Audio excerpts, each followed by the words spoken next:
Salutations, people!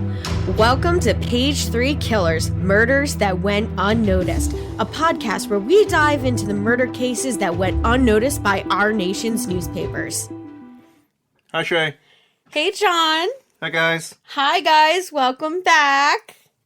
And welcome to episode 13 of Page 3 Killers. Yeah, you got it this week. Yeah, I know. I almost messed it up.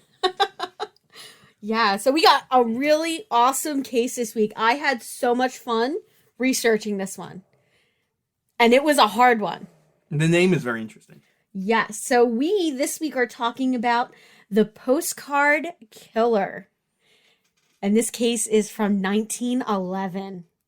So this case is 110 years old. Yes. That's a long time ago.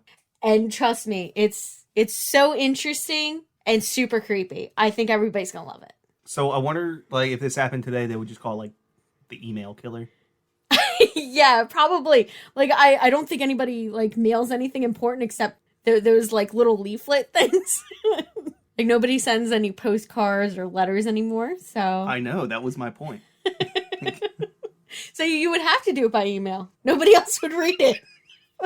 We're going to get into this, but before we start, let's talk about our drink special for today.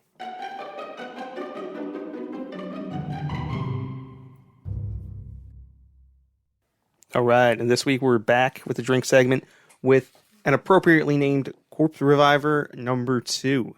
If you try and look this up online, you're going to find a bunch of different Corpse Revivers. This is the number 2, and it has absinthe in it.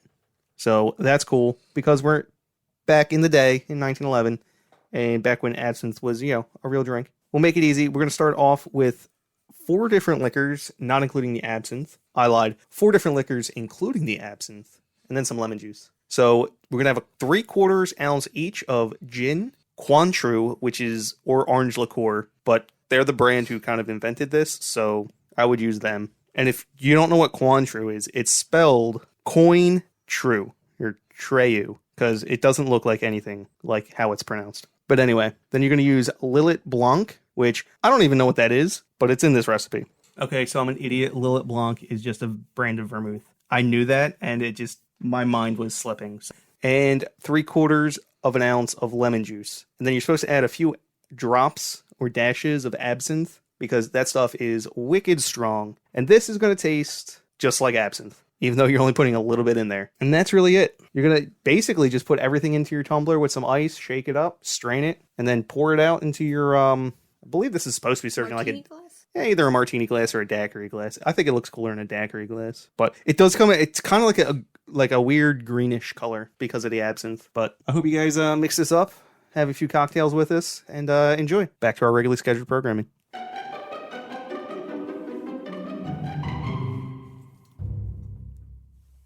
All right, and we are back from the drink segment. That was an awesome drink. I know you guys are going to love it. We got our news, our big headline news for 1911. So, babe, what do you think was going on in the world this time? So now back to like what this entire podcast is actually about. Postcards. Yeah. So before I tell you guys about the actual murder, like, I had some, like, news articles that were just, like, the big news for that year, for 1911. So we're going to go right into our news topics. There are headlines. The headlines that stole the pages nationwide. So to start it off, we have the Triangle Shirtwaist Factory fire in New York City that kills 146, and I believe only 13 women and girls survived the fire. Yeah, this is basically why I have a job. Yeah, I mean, it was, I believe this is the one where they had the doors chained closed, so that they would stay and work longer. There was, that's kind of, there's fire exits all along the one end of the building, and the women would go outside and take smoke breaks on the fire exits. So what management, in all of their infinite wisdom, decided to do was to chain and lock those doors shut. So in case of a fire, no one could get out. And guess what happened? They couldn't get out. There was a fire and no one could get out. Oh, goodness. And because of I forget. It was some small, minuscule amount of time that they found out that, like, these women were quote-unquote wasting. It was something like a total of, like, 15 minutes a day. And management was losing their minds over this. I think as a non-smoker, it would just drive me crazy having coworkers that smoke because they get, like, extra breaks because they want to inhale poisonous toxins. Yes, and because of people like you, 146 women died because people bitched and complained about people smoking. All right. So, but that's not the end of the fires, okay? So the second big thing was sparks from a burning hay shed ignites the Great Fire of 1911, which destroys much of the downtown of Bangor, Maine. Yeah, this is back when everything was still made of wood. I know. So everything just catching fire, just lighting up. Well, what's that song? We didn't start the fire by Billy Joel. Yes. often cited as one of the worst songs ever made. Then we have the U.S. Supreme Court declares Standard Oil to be an unreasonable monopoly under the Sherman Antitrust Act and orders the company to be dissolved. So without getting too much into politics, this is one of the most ridiculous decisions ever. Well, the Sherman Antitrust Act is one of the most ridiculous laws ever. I'll get a lot of flack for that one, for anyone who actually follows, historical politics. Because that's seen as, like, a landmark case, like, positive landmark case. And I'm just like, no, it's terrible. Now, the reason why Standard Oil was dissolved was because for 50 consecutive years, they lowered their prices. Ah. That's why they were dissolved. That's why they were a monopoly. Because they kept on lowering prices for their for the consumers. Ah. See? The government doesn't want us to have things. No, they don't.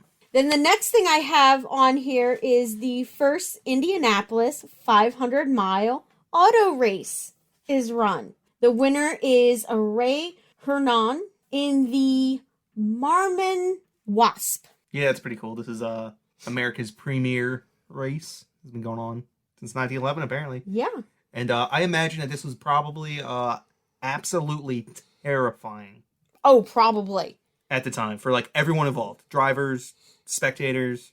Yeah, because there was no regulations. Well, there was no safety equipment. I don't even think they had helmets until, like, the 30s. So that's crazy. And you're running on tires that are probably about 2 inches wide. I mean, these cars probably didn't get above 65, 70 miles an hour, but you're still doing that at the time was essentially just modified horse-drawn carriages.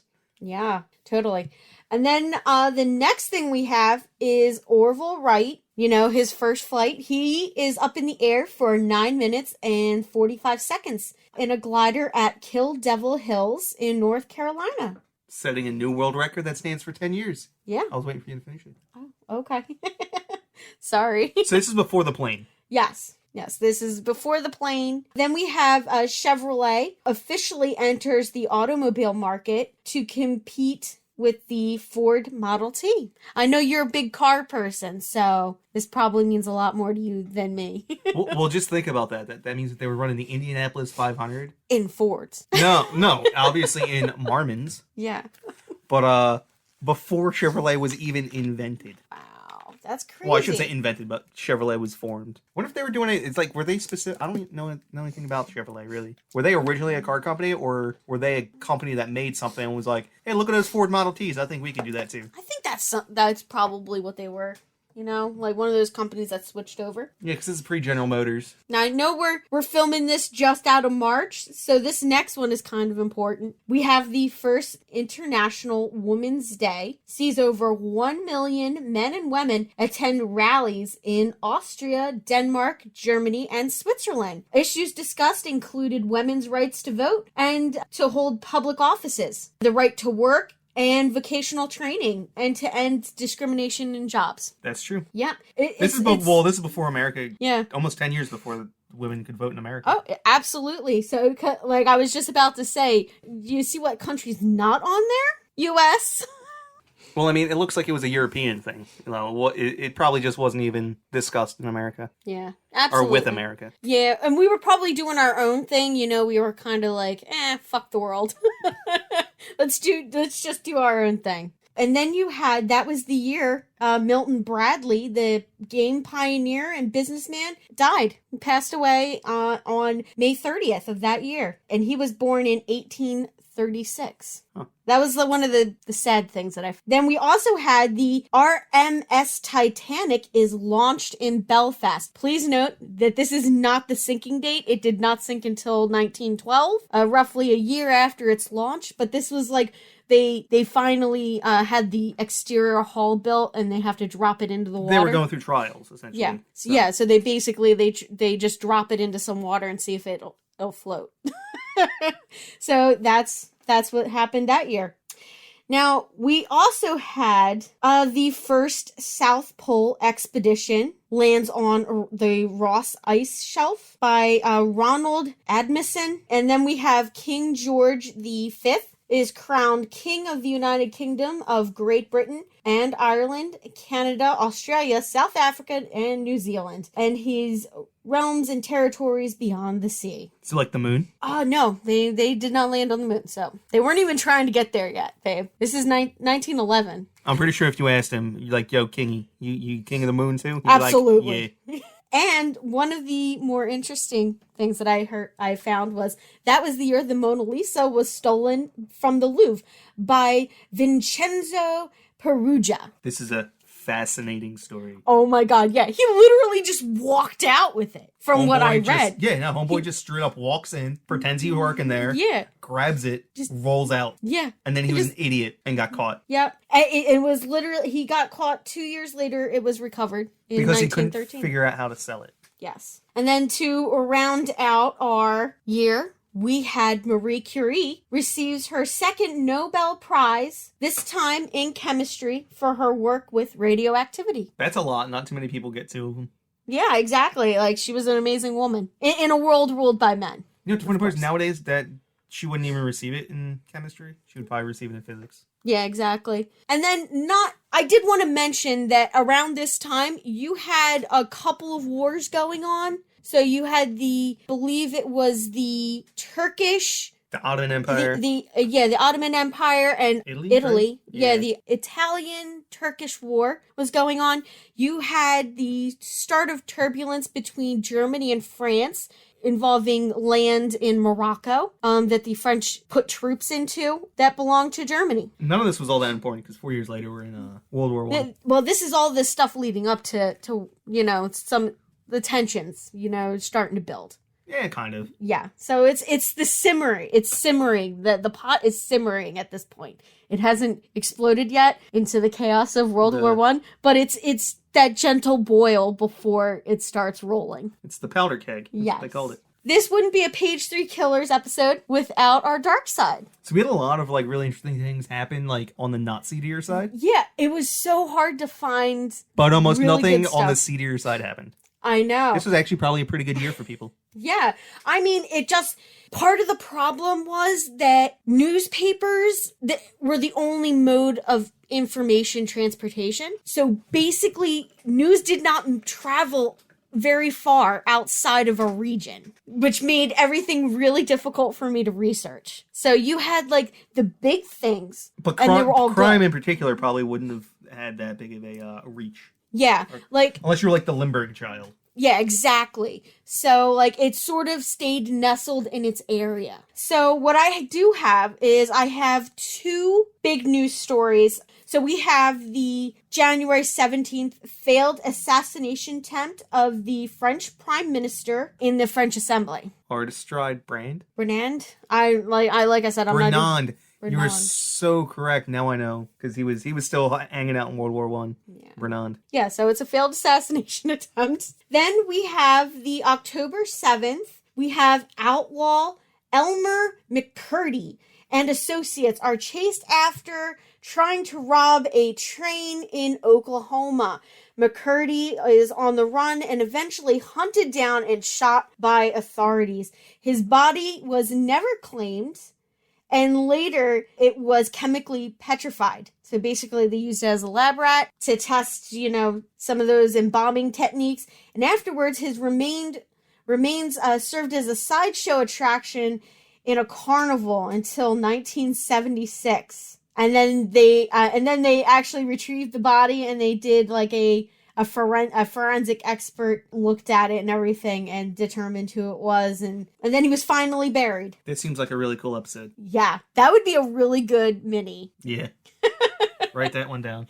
I definitely will. Now we're going to get into our main topic, which is our Postcard Killer. Dun dun dun.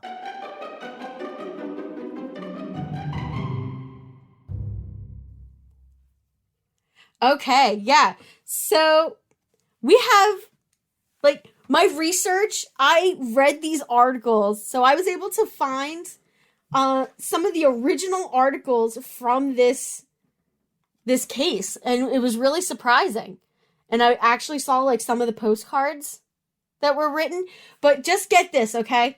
Some of these titles are just amazing. So I'm gonna try to do this in my best 1911 news person, like, radio show voice. Newsboy murdered in Central Park. Little fellow was strangled, presumed with knotted cord. Queer wound on cheek puzzles coroner's physicians. No clues to perpetrator of crime. This is when newspapers were awesome. Like, I love that one. I love that one. Then they had, let me see here. Postcards from murderer lead to discovery of Joseph's child's body. Buffalo Evening News. So this takes place in Buffalo, New York. Everything starts on October 11th, 1911. And it all starts with a 7-year-old little Joey Joseph. Oh, those parents hated him. Yes, his last name was Joseph. So his name was Joseph. Yes. So basically what you're saying is if he didn't go missing, probably in like 15 years, like, he just would have killed his parents. Probably. For naming him Joseph. Well, at least they didn't name him Sue. I'm not even going to chuckle for that one. No. All right, so little Joseph, he disappears from the street of Lackawanna, New York. I wonder if the helicopter parents weren't a thing. No. So, he was probably just 7 years old? This kid was probably holding down like 2 full-time jobs. No, school didn't even exist yet. No, his dad was he worked in a haberdashery. So he was like pimp, not like a real pimp, but like he made men look good. If you wanted to look like a pimp, he's the man you'd go and see. Yeah. So his dad owned his own business, and he would visit his dad's shop, and but this was when they really didn't watch after their kids. You had like 12.6 children. So, looking after all of them was really tough. You never knew where they all were at one time. It says here his father was an immigrant laborer. So why are you lying? No, that's false. Yes. Okay. Stop reading ahead. I'm sorry. He reported his son missing, and the police launched a full-scale search. He disappears. They launch a full-scale police search, but it just appears that that little Joey has just vanished into thin air. There's no clues of where he's been. Nobody's seen him. Nothing. About a month after he goes missing, his parents start receiving letters and postcards, as well as the police. They start receiving them too, from our killer. That's really creepy because he waited a month, and then just for I believe like an entire year and a half or whatever. That's crazy. They receive them like all the time, like just postmarked. And why wouldn't they just look up the return address? Well, back then you didn't mail things from your home, and I mean you're not going to put don't put your return address on. Yeah, exactly. Joey Joseph may have never been found if they had not received those postcards, though. Some of the messages describe the heinous crimes, while others express an obvious fake remorse over having committed the murder. Our killer was enjoying his control of the situation, so he was really enjoying himself. Just the fact that people would see these postcards before it would actually reach the parents, and they might read them, like at the post office. Yeah. It was probably a huge turn on for this guy. Like, just that, I get creeped out thinking about it. This guy's kind of like the Zodiac Killer. Yeah. So his messages were very taunting, and I actually have a couple of them for you. For me? I'm going to read them to you. Oh, okay. So, Oh, are you going to read them for everybody else or just for me? Oh, I'm going to read them for everybody. Okay. For everybody. Now, on October 30th, 1911, a postcard was delivered to Lackawanna Police Chief Gilson that finally gave police directions to the body of the missing boy. That was nice of him. Yeah. It read, Joseph will be found at the bottom of a water closet with 3 seats. Back of the saloon near Doyle's on Ridge Road. A drunken, crazed brain done the deed, and remorse and sorrow for the parents is bringing the result that will soon come to an end. The demon's whiskey will then have one more victim, making 4 in all. Drag the closet with the 3 seats.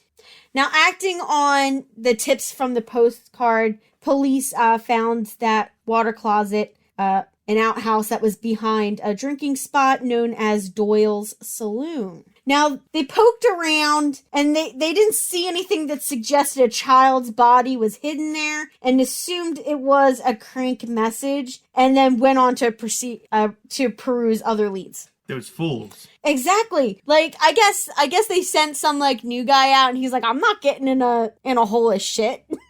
No, I'm not doing it. So, yeah, they just, like, poked it with a stick and said, I guess that's it. There's nothing in here. Just poop. Just poop. Yeah, I guess indoor plumbing wasn't a big thing yet. Nope. So it was an outhouse. Yeah, so they didn't really check very hard. Around the same time, Joey's father, George, started receiving postcards and letters about his missing son. Some suggested the child was still alive. Others contained blunt notes to the opposite, such as this postcard: "Don't search anymore for your boy. He has been choked to death, and I have buried him where no one will find him." This guy's super messed up.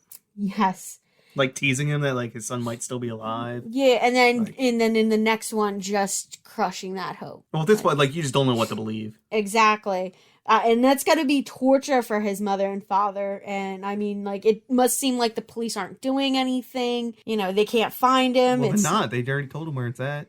Yeah. Or they told him where he's at. And they're like, yeah, no, it's all right. Yep, nope, false alarm. Now, the messages did stop abruptly. And then they started up again in August of 1912. And they started arriving at the Joseph home, the newspaper office, and the police headquarters in Lackawanna and Buffalo. Most held Boston postmarks. So now the guy's sending them from out of state. Well, I mean, I've no idea exactly where Lackawanna is, but Boston's not that far from New York. Boston's the coast, and Lackawanna and Buffalo are closer to Canada. Oh, wait. Yeah, you said it's near Buffalo. Yeah, no, that's a long ways away. Yeah, so it's quite a distance away from each other. And these postcards are a little different.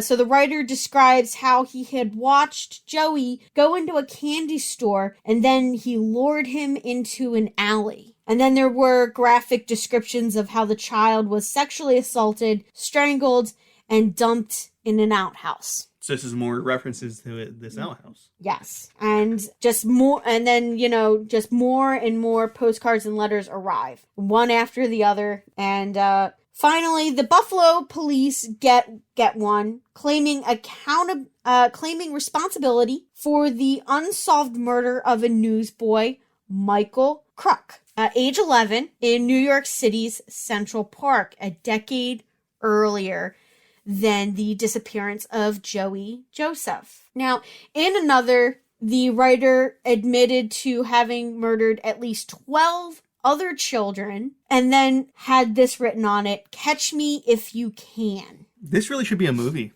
I'm surprised no one's picked up on this. Yeah, I only found one book that was written about this. Yeah. It's almost like you can make a movie and call it Catch Me If You Can. They already have a movie called Catch Me If You Can, and it's about magicians, and that's not what this is. Yeah, but this is better.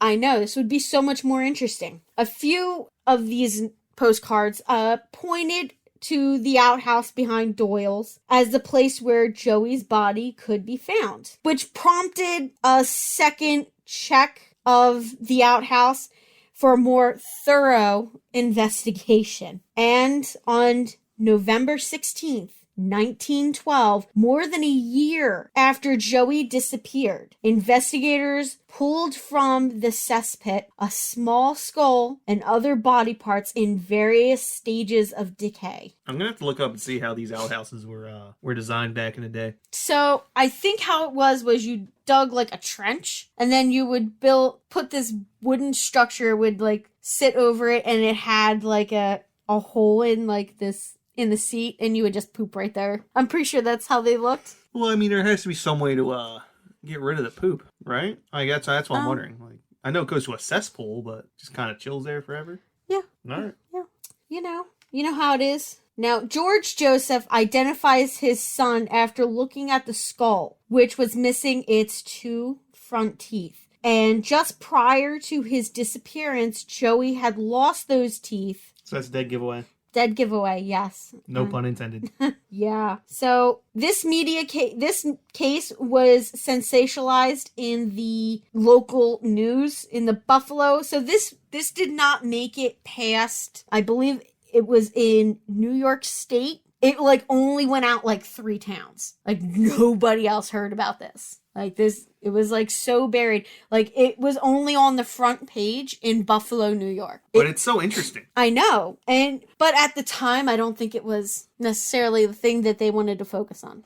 There's too much progress in the world. There was some kid in Buffalo who got himself murdered. Yeah. Strangled But Milton Bradley died. Yeah. So what's wrong with that? The headlines that were coming out of there, like I read you guys the one. Now, here's another one. Body of murdered boy is found in the filth of a Lackawanna cesspool, which was the headline of the Buffalo Evening Times. And another article had a young psychiatrist named Nelson Wilson. He published a detailed description of what the killer might be like. So it was like a profile of this killer. And when they catch this guy... So this is where Criminal Minds starts. Sort of, yeah. So he's an alienist, which is like the precursor to criminal psychologists. Okay.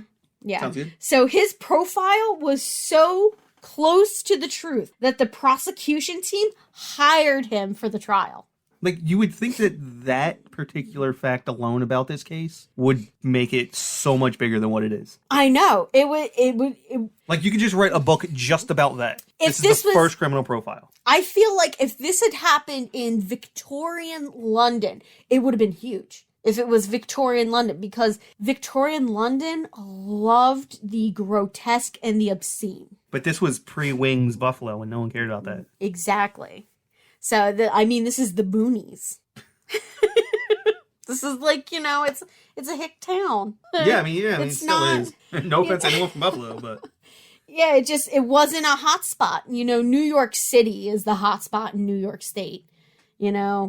That's where... You're also on the opposite side of the state from Albany. And exactly. So it's slower pace. With no real leads, the police decide to have the newspapers publish copies of the postcards in a local newspaper. And the Buffalo Evening News runs these postcards. They print some of them. They pick out a bunch and they print them out. And it's a page, like the front page. And it's just like the postcards lined up. They wanted to see if anybody would recognize the handwriting or the wording or anything, to see if they could possibly get a lead to break the case. And almost immediately, several people contact authorities and say that they recognize the handwriting, and it is that of the eccentric, drunkard, and prolific correspondent named J. Frank Hickey. What the heck does prolific correspondent mean? So he loved to write letters to people. He wrote a lot. Okay. A lot. So you would be happy to receive maybe 2 or 3 letters a month from a relative, and that would be excessive. This guy is like way more than that. He's sending everybody every day a letter. Yeah, well, this guy sounds like the guy. Yeah. Eccentric drunkard. That sounds like the one postcard. Yeah.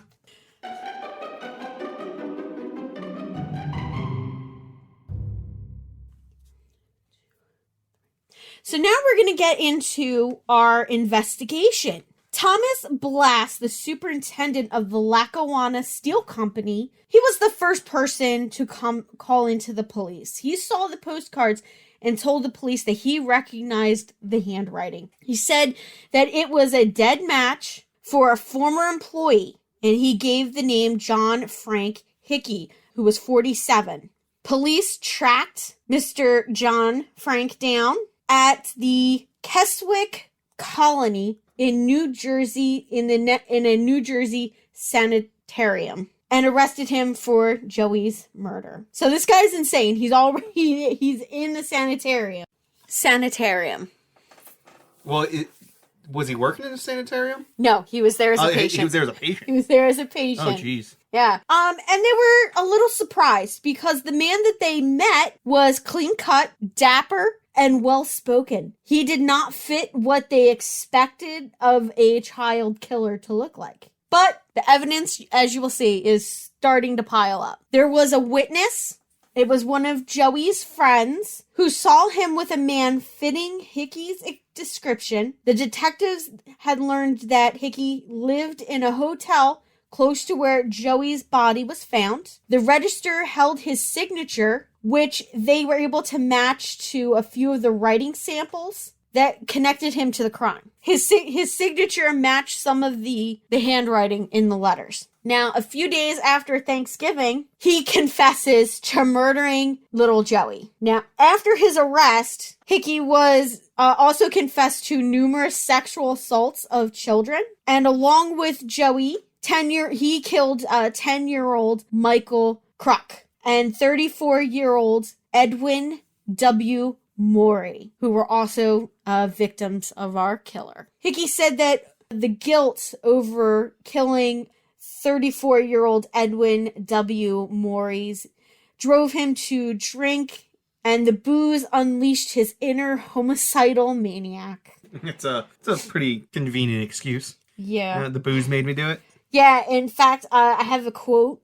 He said, "It was the whiskey that did it.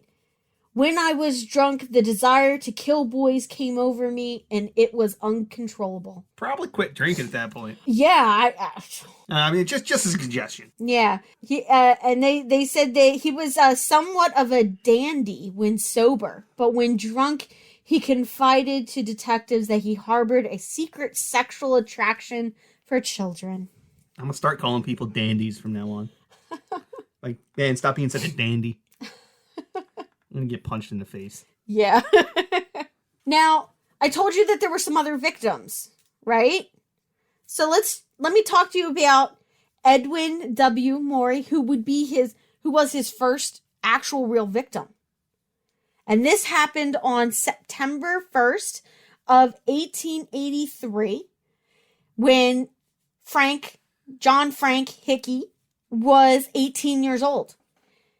He contacted police and said that he had found 34-year-old pharmacist Edwin Morey dead on the floor of McGibson's drugstore where both had worked. John Hickey claimed that Morey had been despondent for some time due to alcoholism and that he had been trying to help his coworker regain sobriety.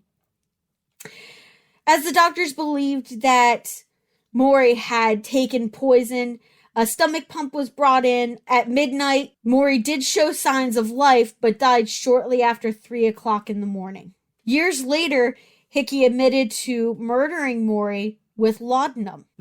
He had been afraid that if their employer had found Morey intoxicated, he might get them both fired from the job. So he killed him. It doesn't seem like a very plausible excuse. Wait, so did he keep his job? Yeah. I mean, for a little bit. Then he got fired anyway. Now, his second victim was Michael R. Kruk. And that was in 1896. Now, Hick left Lowry when he was a child. That's where he was born.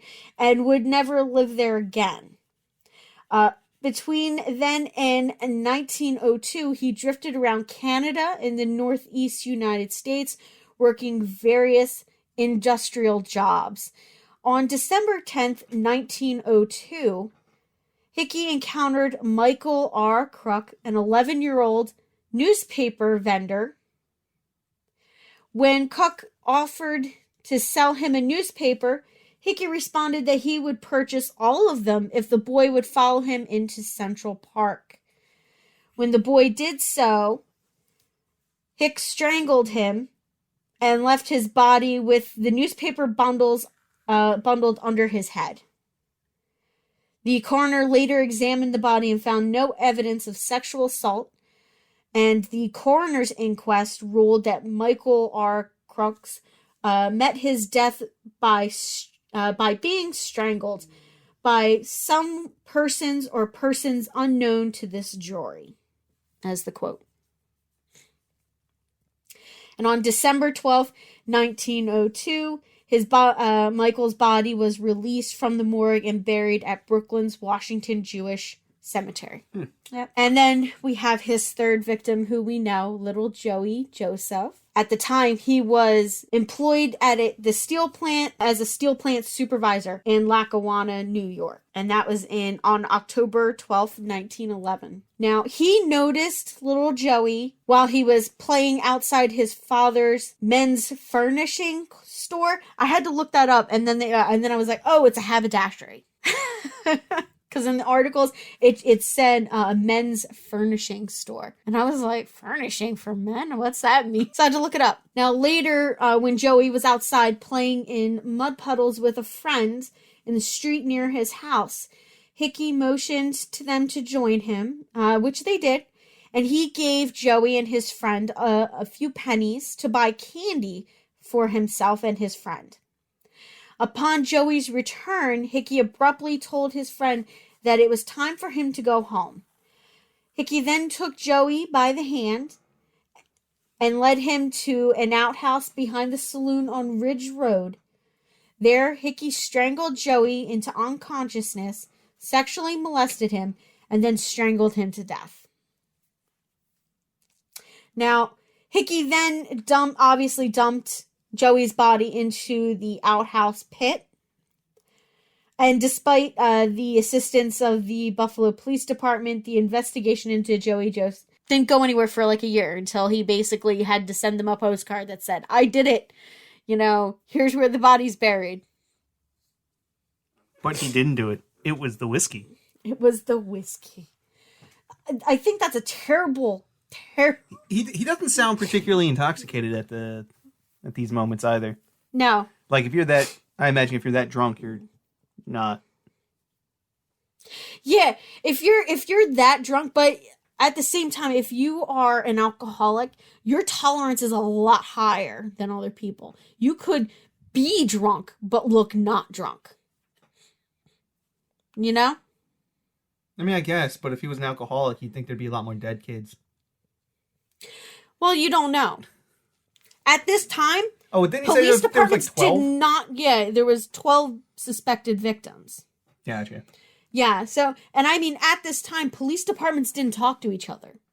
They did not talk to each other. They didn't. There was absolutely no cooperation in between the two. Maybe they should have been sending them postcards between each other. And I don't even think there was an FBI yet, or not in the sense of.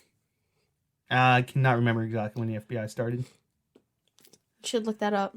It's probably in the 20s because of the gangster era. So there's no FBI. Police don't talk to each other, the departments anyway. So, there's really no way to tally up how many this guy actually killed. 1908. So rocking for 30 years at this point. Yeah, but and I don't believe they investigated these kind of cases. I believe that there was another case that happens later than this, like in the 40s. Like the late 30s, early 40s, and they're like it was like the disappearance of 5 kids. Like 5 brothers and sisters. And the parents wrote to the FBI asking them for help.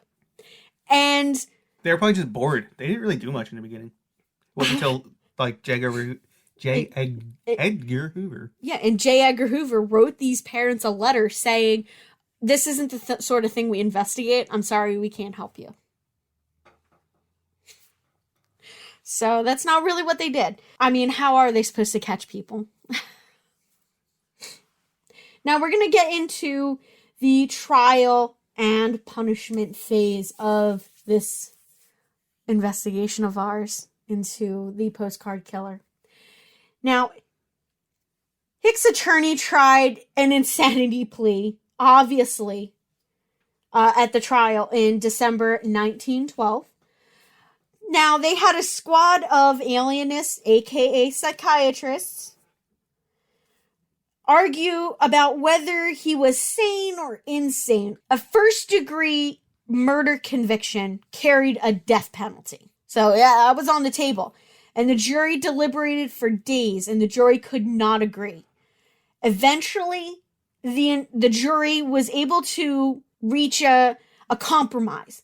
They agreed on second-degree murder, which carried a sentence of 20 years to life. And when asked why they voted that way, one of the jurors said in an interview, he said, "Would you shoot a dog because he acts this way?" So, So they were saying basically he was insane. Yeah, they thought he was insane.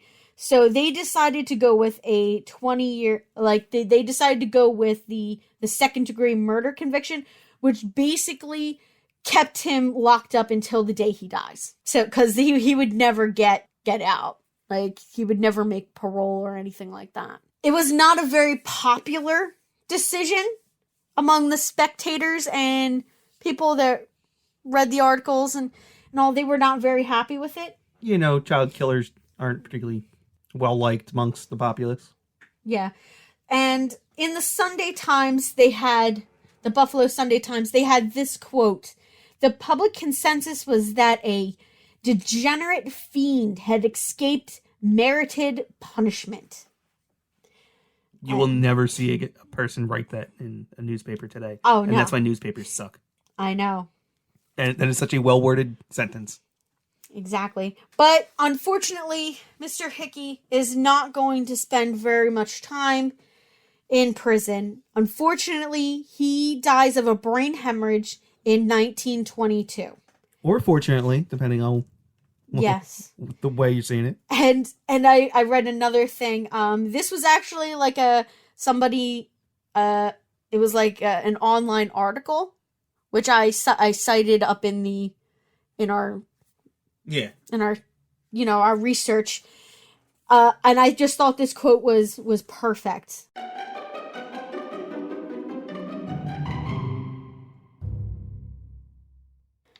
So this quote was just the perfect quote for this. "Deprived of his demon whiskey and surrounded by men, he never again erupted into a murderous rage and never sent another postcard." So maybe it was the whiskey he did it. Well, you know what? He had a thing for men. You know, he was a dandy. He was into, little boys, but you're in prison with a bunch of other men. He would just get his ass beat if he tried to start anything. Now, I did want to talk a little bit about his early life and some earlier murders that it was possible he committed that weren't tallied. So, John Frank Hickey was born in Lowry, Massachusetts, to Irish immigrants. His father and mother were named Michael J. Hickey and Mary Ann McGrath. Now, Michael J. Hickey was a bootmaker, and John was raised Roman Catholic at St. Patrick's Church, which was only 2 blocks from his parents' home. In his early teens, he joined the First Congregational Church on Kirk Street. So this is where the Boston postmark comes from? Yes. From his parents? Exactly. Okay. Yep. So he was mailing them from Boston. He became an official of the Lowry YMCA and Christian Endeavor. And he had a police record for theft starting when he was 15.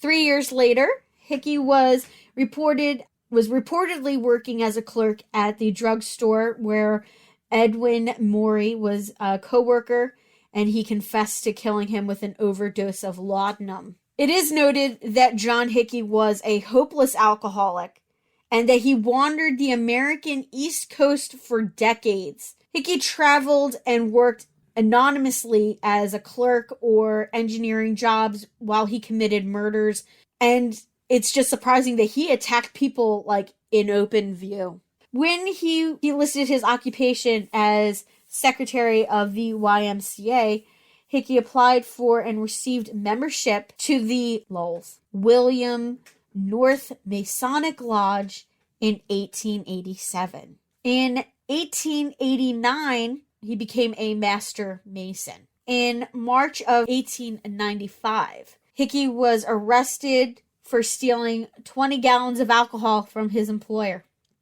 Mm-hmm. Just 20 gallons of straight up alcohol. I have no idea what he was doing. In response, the Grand Lodge of Massachusetts ruled Hickey a liar and profane and expelled him from all the rights and privileges of Freemasonry on June 12th, 1895.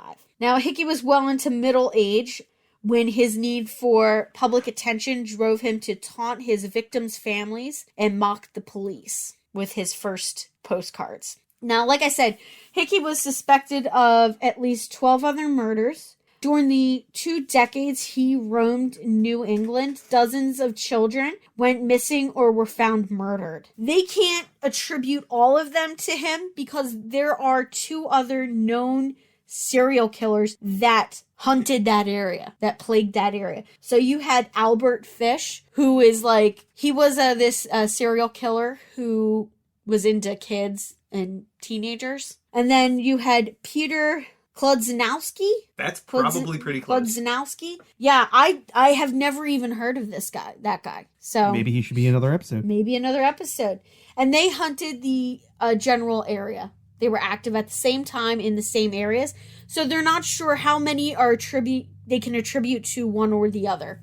They have an idea of how many each one possibly killed, but they don't know if that evens out, if it's correct. So anybody who found this case super interesting, I recommend that you guys check out a book written by a Vance McLaughlin in 2006 titled The Postcard Killer, The True Story of J. Frank Hickey. And you guys can find the information for that book in our research listed. In our show notes. The description. Yeah. So I hope you guys found this interesting. I did. It was a really great case. I had fun looking into it. And I have some good ones coming up. I also want to say we have a Facebook page. And if anyone wants to talk to us, just go there. You can message us directly. Yeah, we might be dropping a poll shortly for you guys to pick up an episode. We're going to be having a special episode with some special guests coming on next week or 2. I also noticed we have some people from France and England. Just want to say hi from the Americas. Yes, thank you for tuning in. You seem to be our most loyal listeners. It looks like someone from France and someone from England has downloaded almost every episode. So, hi. Yes, we hope you guys are enjoying it. Next week, we will be talking about the World's End murders. I'm super excited. We're skipping across the pond. I'm so excited. You guys are going to love it. Now, I just want to close this out with our usual, stay sexy and don't get murdered.